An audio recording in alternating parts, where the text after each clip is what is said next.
Welcome to Luca and Miguel. Enjoy the video. You start now, power down, unplug, and remove all screws on the bottom panel. You want direct access. Once the panel is off, ground yourself. Static will ruin an SSD. Make sure to remove battery connection if visible, because that prevents accidental power.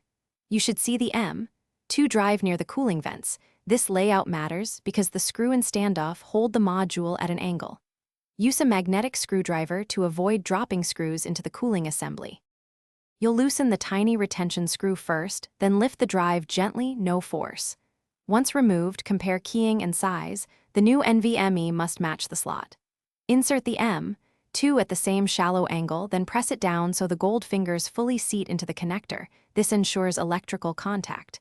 Align it with the standoff and replace the screw. Tighten until snug. If you feel resistance, back off, reseat, and try again. Correct alignment prevents damage and boot issues.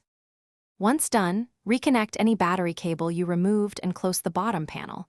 Replace screws in their original positions to maintain chassis integrity. Power on and immediately enter BIOS. You need to confirm the NVMe is detected, and if needed, adjust boot order so your OS installer or existing drive is first.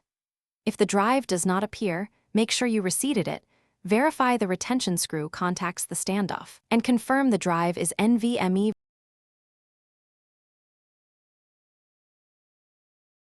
Thanks for watching and please subscribe. It's the best investment you'll ever make.